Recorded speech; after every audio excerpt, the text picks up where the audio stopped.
In the name of the Father, the Son, and the Holy Spirit, one God. Amen. Hello, beautiful friends. I'm Natalie. And I'm Claudine. And welcome to Shokran Very Much, the podcast. This week's episode is titled Showing Christ in the Workplace.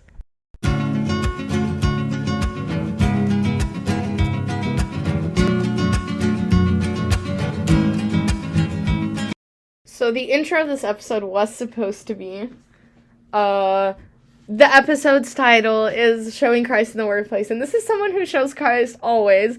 But instead, the intro for this episode is going to be, he is a long-suffering, patient, has every virtue. It took us like 7 different sessions to get this episode out. So, Thank God. the most abused guest on this podcast, ladies and gentlemen, Fredy William. Hey, thanks for having me. So, icebreaker. Yeah. Fredy, if you could talk to one animal and ask it one question, what would it be? And what animal would it be? Yeah, both. It's a 2-parter. Yeah. It's a great question. I'd have to say a blue whale because they're the biggest animals on Earth. Mm-hmm. And I would ask it, how is it to be that big and take over a whole plethora of areas? And are you lonely when you're that big? And are you able to interact with other sea creatures? I don't know. I think that's what I would ask. It's actually really nice. I didn't expect that at all. Yeah, no, blue whales are great. People don't expect fish. Right? Yeah. Yeah, that's true. I'll tell you this. I saw a video. Actually, you put a video on your story Mm-hmm. of like a vet with like a cow or something. Mm. Like it was a gazillion years ago. Yeah. But I don't know why in that moment I realized you were not just a doctor to dogs. Yeah. And I was like, oh God. No, I mean, the career that I'm pursuing covers a lot of different animals and a lot of different species, and cows are one of them. They're actually really fun to work with when they're You've tame. worked with them? I have worked with them. We've So done a cool. couple physical exams on cows, and your mind is open to a lot of different experiences when you go into that field and go into farms, and So it's a cool experience. if you haven't caught on yet, Mhm. Fredy's studying to be a vet. That's the plan. Yeah. Okay. You're gonna make a great vet. Thank you so much. Oh, Yeah. Through God's grace. Yeah. If I ever get a cat. You take Don't it get a with me? cat. Appreciate it. Okay, sorry. Cats are cool. I have a cat. No. See? No. I'm sorry. No. My parents had to warm up to a new pet, and I think cat was a good See? starting point because Yeah. they're less maintenance and Mhm. Yeah. they're Less loyalty, they're less kindness. I mean, they could be labeled as less loyal, but they're Yeah. you just gotta show them love. Either Yeah. way. Yeah. Great. So, Okay. whether it's a vet or one of the core 5 or core 3, like John Abdu said, lawyer, engineer, doctor. The core 5. That's the first time I've ever heard that. Yeah. Nice. So John Abdu, did you hear his episode or no? I did. I heard part of it. Yeah, and he was talking about how when he went to tell his dad he was going to be a teacher, his dad went all, so you want to be broke? Straight up. Straight That's up. the answer. And he was talking about how, like, as a culture, we need to get over, like, just pursuing the core 3. I agree. The core 3 or the core 5, I think just the shout out to anyone listening right now. Pursue what you love, and Yeah. it's going to really pay off in the long run because you'll be doing it every day. And I know because I sort of was reflecting on this, and every day you're going to be working, and you're going to be tired at the end of the day. So it's worthwhile if you pick something that you enjoy, definitely. Mm-hmm. Okay, so Fredy, can you share like a personal experience you have of like integrating faith with your work, and how has it impacted your professional journey? Sure. So I've been at this animal hospital for about 3 years now. And I would say the parts where I've really integrated my faith haven't been at that specific area or that workplace, but it's been more at school where I see it as a full-time job, and that you're studying and you're working with others. And I've been able to share my faith when, for example, during orientation, we were sharing our beliefs or what makes us unique. One of the questions that one of the professors asked during orientation was, what makes you you? And I responded to my group at my table. I said, what makes me me is my Christian faith and how I represent Christ. And I believe that's important to me, and how I build my character and how I build myself truly. And that's how I will pursue my career and keep him as always my my goal. and that's what I represent myself as Christ. So, I like how you mentioned how it was when it was brought up, because the next question is kind of, a lot of times Christians especially are criticized for being preachy or like overly, I don't know, offensive, if you could say it that way. Sure. So Absolutely. how in a secular work environment, like how can individuals demonstrate Christ-like values or demonstrate Christ and spread his word and the good news without being preachy? That's a great question, and I think it's a really important question to contemplate on as a Christian, because most of the time we will be working with secular people. That's just how it is. And the first thing that I would mention as a very important point is not being forceful, obviously, and that we show Christ through our actions. And there was actually this really nice quote by Bishop Francis of Assisi. It's very simple. He says, "Preach always, and if necessary, speak." And it's a very simple quote, but it's actually very deep if you think about it.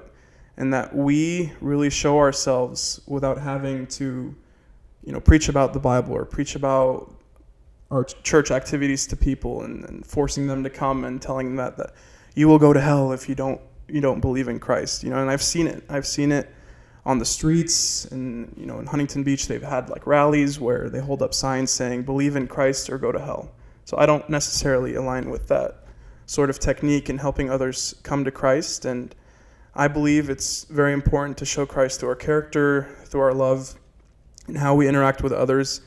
And it can be seen, and that's how you really separate yourselves. That's how you draw people closer to you, and you are being a salt. You are being a light to those people when, even if they don't notice it initially, and they start asking questions. And there was a story of one of my coworkers at the workplace that I mentioned earlier.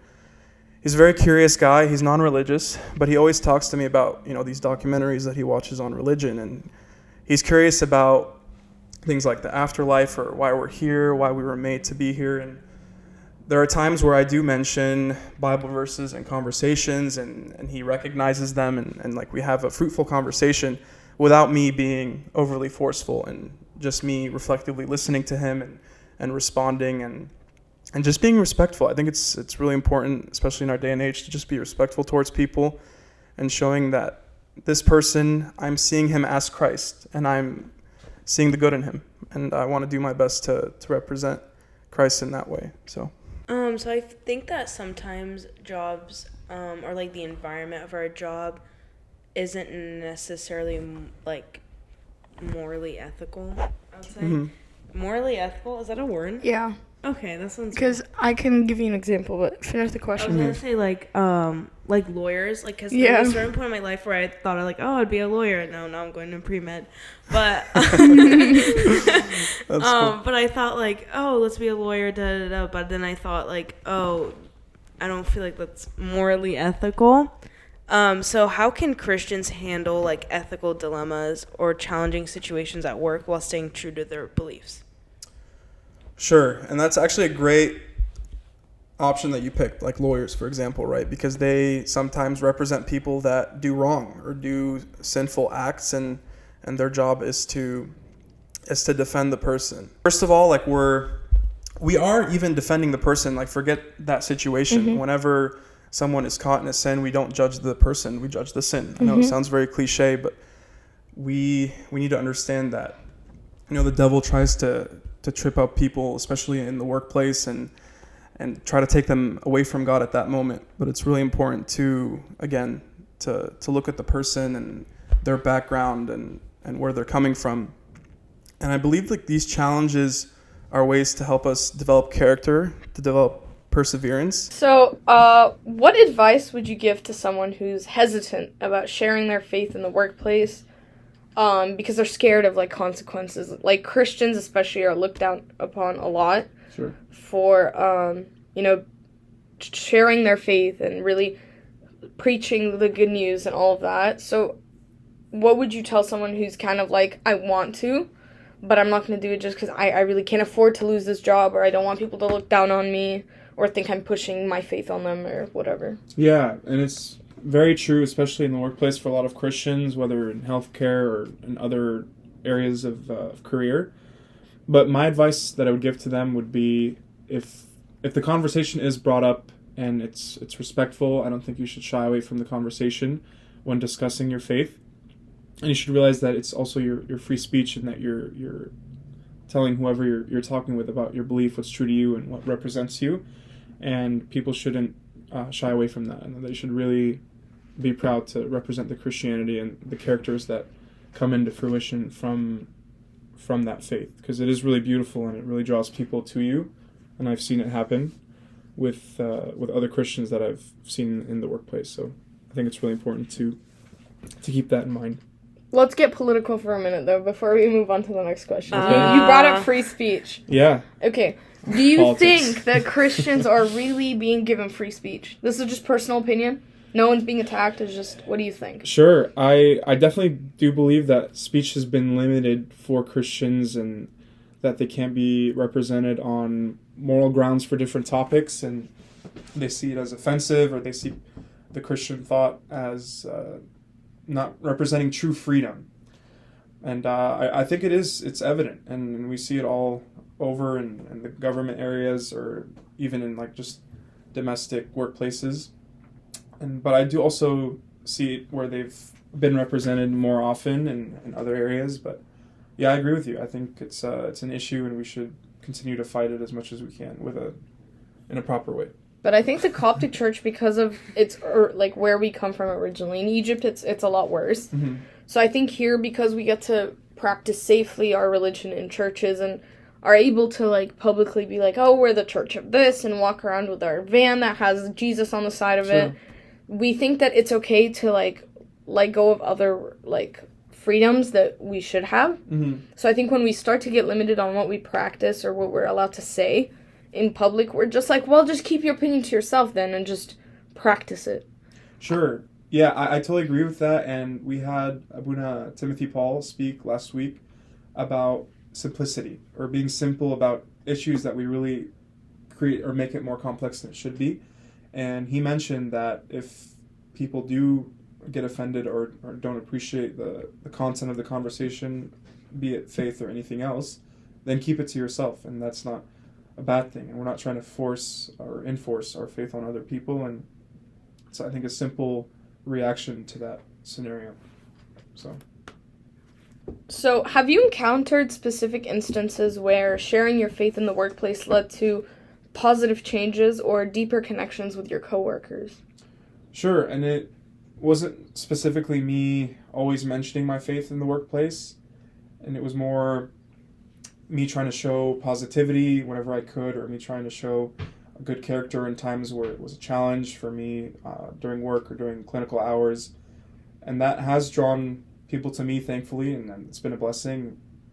And I've seen different types of personalities all throughout the workplace, and I've always tried to adapt and, understand where people are coming from whenever I try to interact with them in the workplace. And thank God it's been, it's reaped good benefits so far. And I try my best not to be too overly preachy when I'm in the workplace, but I've seen good things coming out of it. I've yet not seen anything bad, so that's a good thing, and hopefully it can stay that way in the future. Yeah. Like, hopefully I don't get screwed. Yeah, or fired. No. Or fired. I think that everybody like has a different job, and I think that mostly depends on like the skills that they have. Mm-hmm. So I think like a big part about being Christian is showing God's love. And that's hence the title of the episode. Yeah. So how can Christians use their skills and talents at work to serve others and demonstrate Christ's love in practical ways? Sure. It's been really a blessing to see, when I was growing up, seeing all the different talents that people can use for God's glory. And it could be many different things, not just your average Middle Eastern household, medicine, engineering, or law. And you see it in many different areas, through teaching or through art, representing Christ through art, or through communication and talking about that, or through plays and theater, and seeing God represented, like The Chosen, for example. It's a great way of representing Christ in an artistic way. I love The Chosen. Yeah. Do not bring up The Chosen. We will lose track of the entire episode. Right? Yeah. No, I think it's people should use their skills and talents in all different ways, and not feel like they're limited in any sort of area of interest. Use it in whatever you can. I think it's a blessing, especially in healthcare, to use your knowledge, and we're given many things to know and memorize and be able to use that knowledge, but also use your communication skills with patients and with clients, and know that you're representing Christ in that aspect of you're showing a skill, you're showing a talent that you work really hard for, and people also evaluate your character off of that as well. As a vet, do you feel like you've used your skills in anything? Yeah, I mean, communication is a big one, right? Because yeah.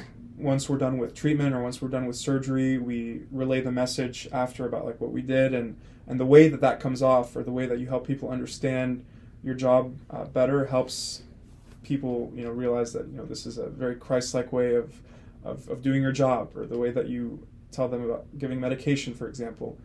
Just the small things is where you really truly represent Christ in any town or any job specifically. You brought up The Chosen, but you actually directed your own play, Fredy. We did do a play here. It was Esther. And it was We saw it. Oh, you saw it? I saw the video. It was inspired by Abuna Gregory. He had the script and he wanted to have a New Year's Eve play, something that represents sort of a transformation going into the new year. And Esther is a great story that talks about Christ-like figure who is Esther, who transforms the minds of the kingdom of Persia and the ones who were trying to attack the Jews. And it's a really beautiful story, and I was glad to see everyone involved, some who've had some theater performing experience, some who haven't had it at all. And it was a great experience. So there you go. And I think a great way to represent Christ through I think Esther actually, in a strange old-timey way, kind of showed Christ in the workplace. Yeah, right? Her career was queen. Was queen, yeah. And she had to, maybe she didn't follow the status quo of being the queen, but she really just was herself and represented Christ in everything he did, especially the time where it was challenging for her, and that she had to go against the king and the one who ruled over that whole area. So definitely wasn't easy for her, but she took on that initiative. We're gonna link that play down in the bio. We're gonna link the great. play. Everybody go watch Fredy's Esther. It's been like 4 years. Go watch It's fine. It's still great. Wait, who was Esther? Natalie Pshay. Yeah. Shout out Natalie Bichet. Shout out Natalie. So another thing I think of, I know I'm talking a lot, sorry, but another thing I thought of when you said people using their specific skills is Father Gregory Bichet. Abuna always, he was an engineer. Yes, I know the core Middle Eastern careers. Sure, yeah. But he always uses his robotic skills, whether it's in the service or his general scientific interests and knowledge and his talent and all of that in that area to understand the Bible and the faith. And I think that's really cool and a really good example of that. Yeah, and I've heard him talk about the skills that he's used in the past in his sermons, or the way that he likes to explain his sermons, because intellectually that's how he operates, and that's how he's eloquent with his sermons. So it's a great way for him to really pursue a lot of these talks that are difficult to talk about, and help making him break down a lot of those topics that make it easier for people. And his robotics career has really helped start a really nice service here in the church, and helped bring people to the church. And I definitely believe he incorporates faith into that area of interest. So very, very proud of him and everything that he's represented through his education, how he's used that education to help him explore the church and be curious and help people really understand the faith in a fundamental way. And it reminds me of also his sermon that was 2 weeks ago, and he talked about people using their skills and talents to represent Christ, not necessarily for a monetary value or receiving an income, but proving that we work with everything, with our minds and our hearts and our strengths for Christ. And it's really a blessing to really see that happen and not take that for granted, and that we're here on earth to be ambassadors for Christ. So and I wanted people to listen to this clip of his that we were able to get from his sermon. We want to change our feeling of what blessing is. We use the term blessing, which is correct, to be blessed in health, to be blessed in wealth, to be blessed in job, in career. Good. But these are all talents to be used for the Lord in order to do transactional work, that your career can be used for the Lord. Your career can be sometimes given up for the Lord. Your career can be not to enhance the resume only, or not to enhance the wealth only, but to be used also to serve, to advise, to bring people up next to you. So, just summarizing what Abuna was saying, he was urging us Christians to not only enhance our earthly values and our earthly skills, but to use them to represent Christ and to bring other people up from whatever position they might be in, and that could be in any career. And especially in healthcare, for example, in veterinary medicine, when we talk to clients and we meet people from many different backgrounds, and they truly see our character in the way that we show ourselves in the workplace, and the way that we communicate with others, we communicate with our coworkers, and the way that we conduct ourselves in the hospital. So I believe it's really important to always have the posture that we are Christians, we are walking lights in these environments and settings. So yeah. Shout out to Abuna Gregory. Shout out to Abuna Gregory. The whole great Bichet comment. family. Yeah, it was awesome. If you haven't listened to Abuna Gregory's episode, that's a perfect example of how he uses his talents. Part 2, Part all two. sciencey. Yeah. Right, all sciencey. I had my notebook out for that one. I was like, Abuna again. Yeah. I don't understand. Break this down. Let's go. Pi over c squared. Yeah. Pi over c squared. Yeah. Okay. Okay. Yeah. I was processing. I was like, Every Right. scientific mind is like cringing. Yeah. No, we're Albert good. Einstein rolling over in his grave. Creating the bomb. Yeah. Oppenheimer.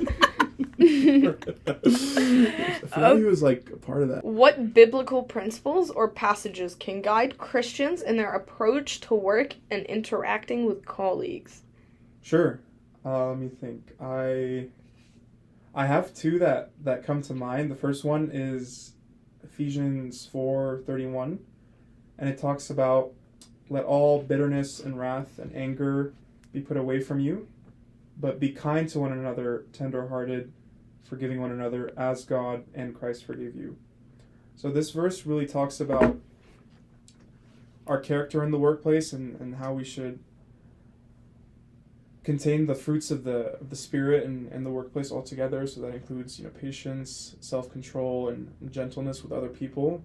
And in healthcare, in the career that I'm in, those fruits are very important to produce and to show others that you can handle different challenging situations with those fruits in mind, and not to have any sort of malice or anger towards other people in times of distress, which does happen, and it does happen a lot, and to always see people in a good light in the best way possible. So another one that I remember that relates to working in the workplace and representing Christ is 2 Corinthians 5.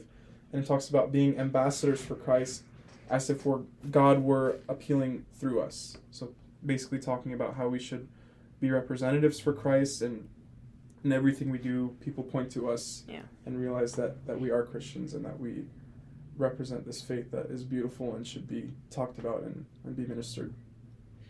So obviously working takes up a lot of time. Yeah. So how do you think Christians can maintain their spiritual discipline and connection with God while still managing that busy daily work, I guess? It's a very important question, right? Because we always give the excuse that we don't have time. And a lot of the times we just don't have a routine, which I think is really crucial in the Orthodox faith and in Christianity as a whole, and that we find time that we give to Christ. This is our sacrifice that we're giving to God, and that we're taking times out of our busy days, our busy schedules, and following a regimen that doesn't always have to be followed every day, but just showing Christ that I'm leaving this time just for you. And that could be through Agbeya prayers, that could be through reading the Bible, that could be through fellowship, through just about how there's a lot of different resources that we can use. And even if it's a small part of our day, I think it's a huge value in the face value for Christ to see that. So, are there any potential pitfalls or misconceptions to avoid when trying to show Christ in the workplace? Yes, I think there was the extreme that we talked about before of being quote-unquote overly preachy, and that we're actually pushing people away from the faith or pushing people away from the church. And in the church specifically, a lot of people end up leaving because they see a lot of their friends or a lot of the people that they interact with in church be hypocritical, or they're not really representing Christ the way that he did in his ministry here on earth. So the pitfall that a lot of people can fall in the workplace is being too aggressive with their faith, or being too forceful, or not allowing good conversations to happen about religion or about faith. Because a lot of people nowadays are becoming sensitive through this topic, or have misconceptions that need to be cleared up in a way that is proper. And it's really important for us to realize and just be humble in the way we talk, because a lot of it can be prideful, and that we take advantage of the knowledge that God gave it to us gracefully through his grace, and use it in a bad way. Mm-hmm. I also think it's very easy to make it about yourself. You stop preaching Totally. God and start preaching yourself. Sure. Like, look at me, I'm doing my job a lot better than you because I have these characteristics. Mm-hmm. And when you don't do it in a humble way, again, it turns into a prideful act and is not representing the fruit that we talked about, that Christ really wants us to show forth to other people. And always just seeing Christ in different situations where he could have been prideful and he still didn't, in his workplace or his ministry here on earth, or the way that he conducted his miracles, or the way that he dined with sinners, and that he never really tried to show off in that sort of way. And I think it's great that you pointed that out. Okay, and lastly, My favorite question. I know. This is a more like fun question, but can you share success stories of organizations or Businesses. that word freaked me out. She's blind, guys. It's okay. Can you share success stories of organizations or businesses that have intentionally integrated Christian values into their mission and operations? I'm gonna read that one. Not scripted or anything. Yeah, and we're not sponsored by these companies either. At all. Actually, please, God, please, In-N-Out sponsor me. I think like a big one is Chick-fil-A, Hobby Yeah. Lobby. Mm-hmm. No, but In-N-Out, I always think In-N-Out first one. Really? I think Yeah. Chick-fil-A. A lot of people, Chick-fil-A and In-N-Out are the big ones, right? Yeah. And they've taken the initiative to find ways to represent their faith. So like Chick-fil-A, for example, doesn't have work on Sundays, or they don't work on Sundays. So that's a way to show people that, God rested on Sunday and we have church. And Hobby people Lobby shouldn't be also working. closes on Sundays. Oh, there you go. I didn't know that. I'm such That's a it. teta over here. Yeah, I gotta do But my yeah, research. Hobby Lobby, Fredy. Yeah, You're and right. In-N-Out as well, another fast food chain that Yeah. I just realized they put Bible verses on their soda cups. And that's a really cool way of, and it's also not being overly preachy. It's a small way to show people that this is what they represent. And I believe even the CEO talked about putting those verses on purpose to represent the true mission statement of the company. So The two verses they put, I actually just looked this up, is John 3:16, which is, For God so loved the world that he gave his only begotten Son, There that you whoever believes in him shall not perish but have eternal life. That's it. and then Proverbs 24:16. Yeah, I couldn't Oh, tell really? you that one. Yeah, Nice. check Should it I pull out. it Get it up? out. Let's pull it up. Proverbs what? 24:16. Actually, it's really funny. So John 3:16, everyone knows. Mm-hmm. But whenever we go and I see Proverbs 24:16, my dad's always like, "Look it up." And then when we're reading it, he goes, "And this is why they do it, to get you to open the Oh, Bible." wait, and I I'm like like, "Oh, Dad." I like this verse. It's for though the righteous fall 7 times, they rise again, but the wicked stumble when calamity strikes. I like it. That's kind of harsh, though, for random people. You're gonna look it up. And That's not a whoa. preachy verse at all. I like it though. I like it. It's a good verse. I mean- think it's Yeah. more motivational than anything. You gotta, Yeah. get back up. That's great. Shukran very much, Fredy, for your time. And shukran very much to all of you beautiful friends who tuned in and listen. Please follow us on all of our social media accounts, which you can find in the show notes to either receive updates or send in questions, or you can visit our website, also in the show notes, to send in questions or suggest topics. Shukran very much for listening, and We'll see you next week.